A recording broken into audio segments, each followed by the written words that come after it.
चार दोस्त जंगल के किनारे पर खड़े थे। पेड़ बहुत बड़े थे, उनकी शाखाएं ऊपर आपस में गुंथी हुई थीं। सूरज की रोशनी जमीन तक पहुंचने के लिए जूझ रही थी। यह कोई आम जंगल नहीं था, यह जादू की जगह थी। चलो शुरू करते हैं। सबसे आगे टॉमस चल रहा था, बहादुर और मजबूत। उसके बगल में एमिली चल रही थी, उसकी आंखें उत्सुकता से चमक रही थीं। वाह, ये बहुत सुंदर है। फिर ओलिवर आया, शांत और विचारशील, अपनी नोटबुक पकड़े हुए। मुझे सब कुछ डॉक्यूमेंट करना है, यह अविश्वसनीय है। आखिर में डैनियल था, हमेशा माहौल हल्का करने के लिए मजाक करने को तैयार। अरे किसी और को लग रहा है कि हम किसी परी कथा में हैं। उन्होंने गहरी सांस ली और अंदर कदम रखा। हवा ठंडी और नम हो गई। बाहरी दुनिया की आवाजें धीरे धीरे गायब हो गईं।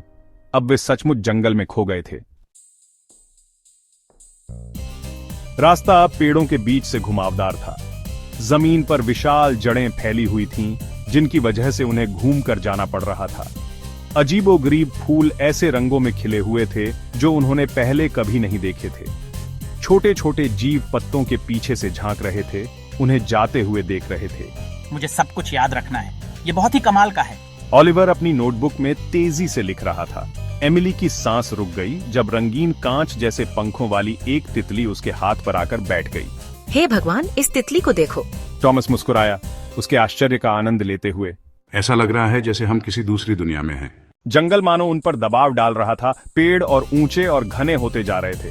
रोशनी और मंद हो गई, जिससे एक अलौकिक चमक पैदा हो गई। दोस्तों ने घबराहट से एक दूसरे को देखा, लेकिन वे आगे बढ़ते रहे, जंगल के बीचों बीच। वे एक कलकल करती हुई नदी के पास पहुंचे, जिसका पानी एक अलौकिक रोशनी से चमक रहा था। जैसे ही एमिली ने पानी पीने के लिए अपने हाथों को जोड़ा, एक छोटी चमकदार मछली धारा से उछली और उसके सामने नाचने लगी। फिर वह वापस पानी में गिर गई, चांदी के झिलमिलाते निशान छोड़कर। क्या तुमने देखा? यह जादू जैसा था। आगे चलकर उन्हें एक छिपा हुआ बगीचा मिला, जो चमकते फलों से लदे पेड़ों से भरा था। हवा एक अनदेखी ऊर्जा से गूंज रही थी। डैनियल ने सावधानी से हाथ बढ़ाया और एक फल तोड़ा। यह गर्म है और यह चमक रहा है। यह उसके हाथ में गर्मी से धड़क रहा था। वे आगे बढ़ते रहे, उनके दिल उत्सुकता से धड़क रहे थे। जंगल में अनगिनत रहस्य थे, हर एक पिछले वाले से भी ज्यादा मोहक। उन्हें ऐसा लग रहा था जैसे वे किसी सपने में चल रहे हैं, अनिश्चित कि हर मोड़ पर उन्हें क्या मिल सकता है। अंत में पेड़ अलग हो गए, जिससे एक खुला मैदान दिखाई दिया जो सुनहरी रोशनी में नहाया हुआ था।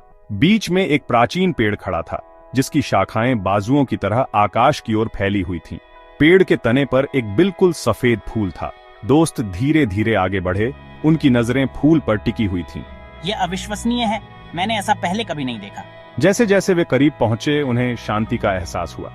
यह कोई आम जगह नहीं थी, यह जादू और आश्चर्य की जगह थी, एक ऐसी जगह जहां सपने सच होते हैं। हमने इसे ढूंढ लिया, जंगल का दिल। जंगल ने अपना सबसे बड़ा रहस्य उजागर कर दिया था। अब प्राचीन पेड़ और चमकते फूल के सामने खड़े होकर दोस्तों को पता था कि उनका जीवन कभी भी पहले जैसा नहीं रहेगा। रोमांच अभी शुरू हुआ था।